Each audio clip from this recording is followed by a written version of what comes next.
Yeah, we've got guidance constantly. We're born with this all-knowing intelligence that's going to have me pick up this computer and read now. Okay, so here's one quote from the Course in Miracles from the text. It's a big book. Not many people dare to read it. Here's one little bit. Do little bite-sized chunks. So the whole world that we see, including everything out there, the stuff we don't like, we don't approve of, but immediately right now, I want to bring it to our immediate life experience. What can you see? The people that trigger you in your life, or on the bus, or in the coffee shop. Okay, so the world we see merely reflects our own internal frame of reference. The dominant ideas we hold, the wishes, and the emotions in our minds. Projection makes perception. We look inside first, decide the kind of world we want to see, and then project that world outside of us, making it the truth as we see it. We make it true by our interpretations of what it is we are seeing. That's a real nutshell summary of how we see and perceive and react to everything. So everything starts from what's going on inside of us. What do we want? First step is really, well, what do you want? It's actually the first step, because we're not choosing consciously most of the time. We're just randomly going about, and whatever happens, often it's not fun, but we're not being responsible. So right back, like way back, okay. So we're churning all these desires and wishes and judgments. And then based on that, unfortunately, the judgments are often, well, somebody's always pissing us off, or somebody's to blame. Something is causing us to feel upset. So then we just go about our day and we're looking for that evidence. See, they crossed the line. They touched my knee when they shouldn't have touched my knee. And I'm justified in being upset. They crossed the boundaries. And now I'm just going to be like, Well, it didn't just randomly happen. You chose in that moment. You've already prematurely set the goal. You're looking for things to blame. Because we're permanently, as from the ego perspective, we want to feel innocent. Nothing's ever really our fault. So then it's like, well, who's the first one we're going to blame today? And so we have no shortages all day long, from personal to public things to trigger us and ruin our day, as if we have no say in the matter of our state of mind. So then our interpretations, at one point it talks about we have the dogs of fear. So our negative ego judgments are basically like dogs that are hungry and starving and they're vicious, and we send out our dogs, go fetch and find me the next thing to complain about. Because I want to feel justified in my resentment against something out there. Okay, so the idea of projection we just read. Projection makes perception. This is a key topic. Okay, so back to what's going on inside of us. We have feelings about us. There's things that we don't like about ourselves. We don't like how we look. We're not happy with. We're impatient. We feel guilty for that bad thing we did. A lot of that happens. Guilt is a core one, a real core one. We feel bad about so many things, because we're not being loving how we think we should. So nobody's perfectly loving, but then we are like, oopsie, sorry. We don't say sorry.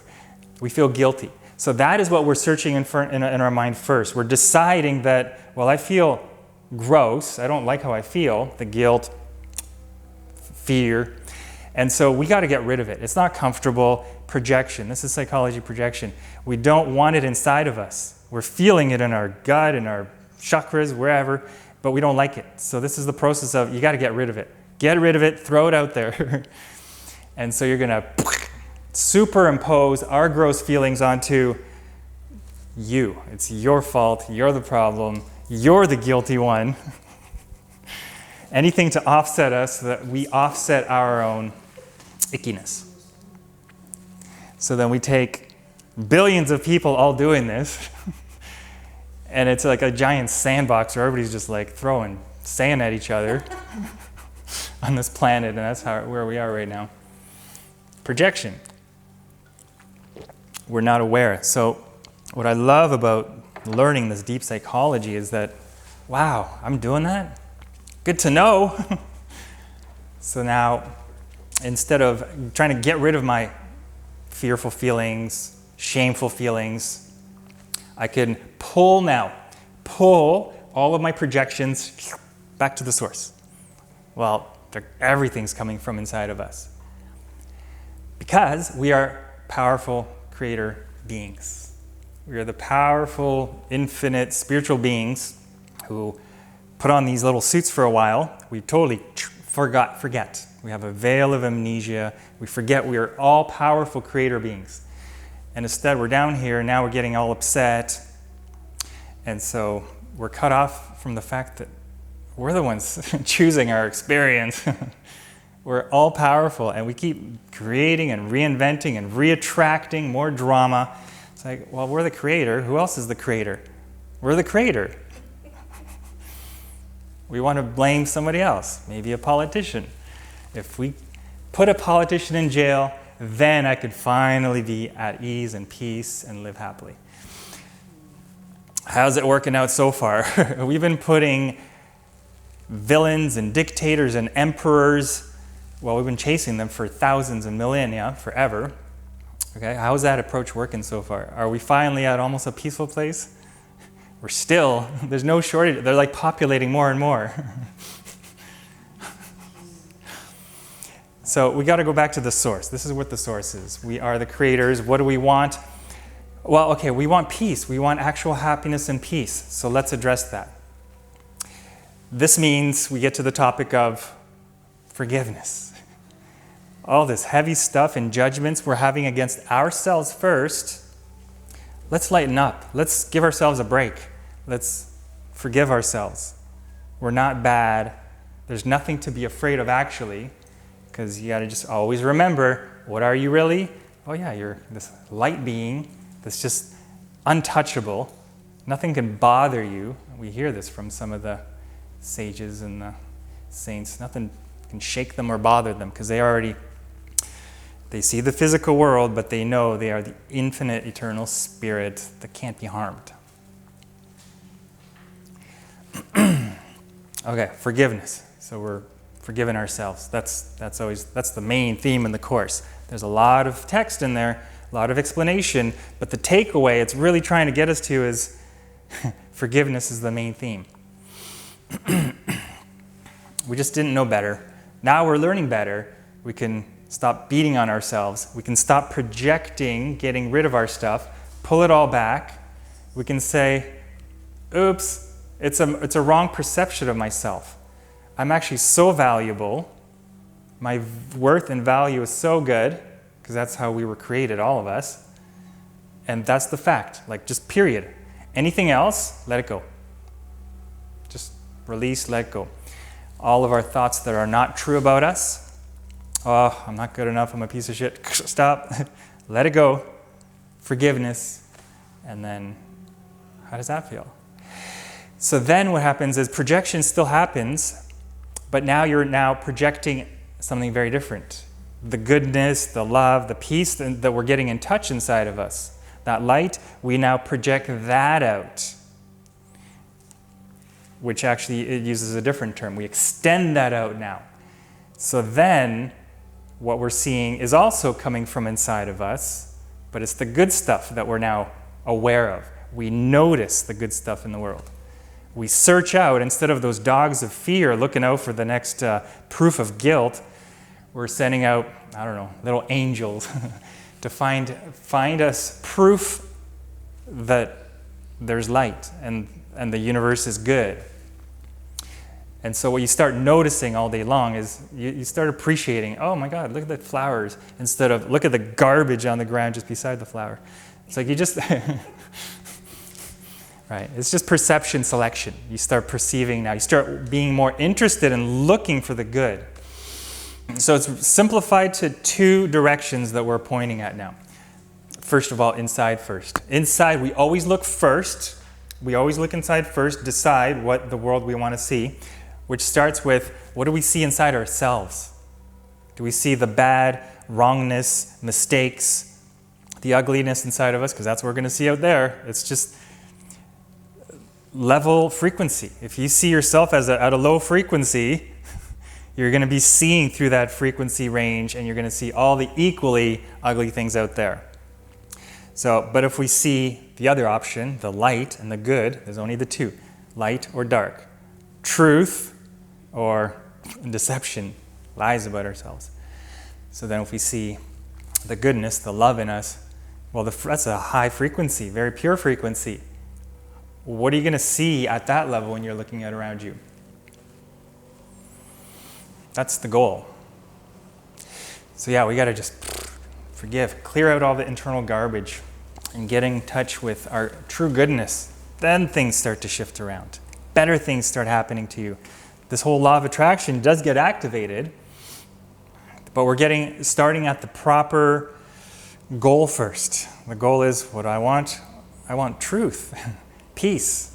Well, let's get to it. Cut through the bullshit, get down deeper, forgive the bullshit, and the true worth. I say worth and value. It's so important. Because why do we focus on that negative stuff? Well, we don't feel worthy enough yet. If we truly knew our worth and value, we wouldn't have patience or tolerance for entertaining all the garbage. People's attacks at us, doesn't matter. I don't care. I know I'm worthy. I know I'm good. I'm good enough.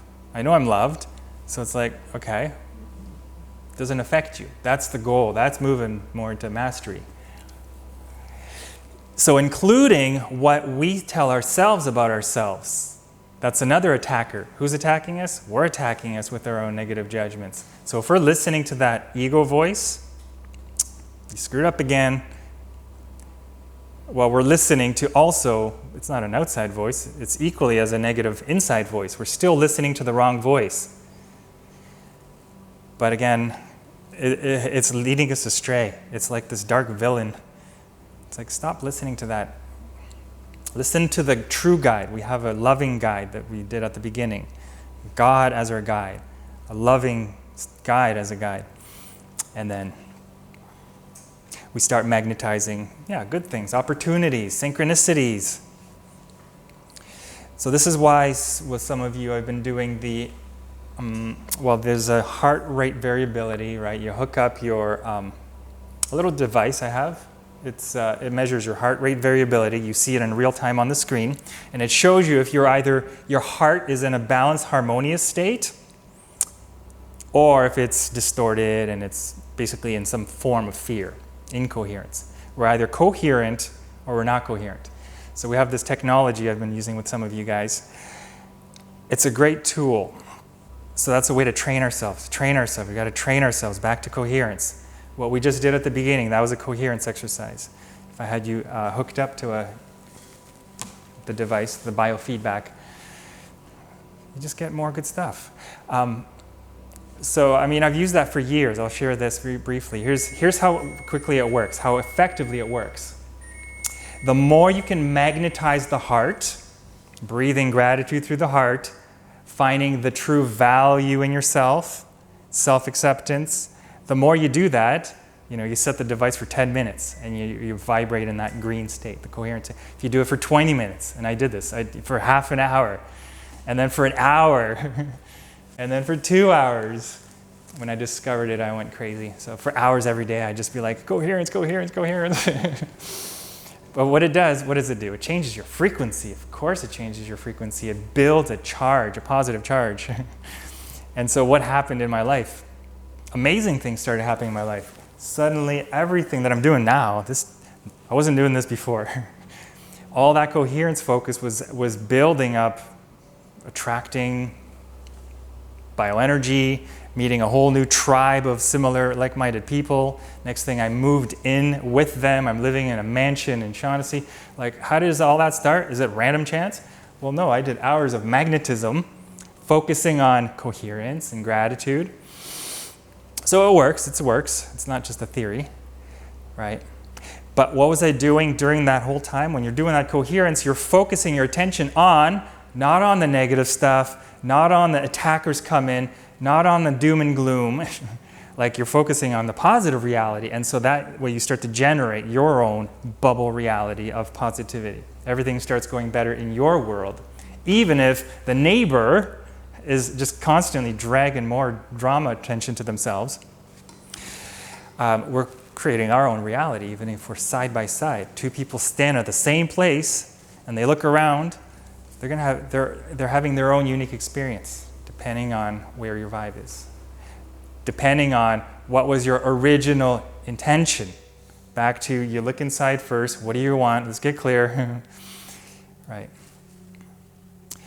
So that's just called being responsible.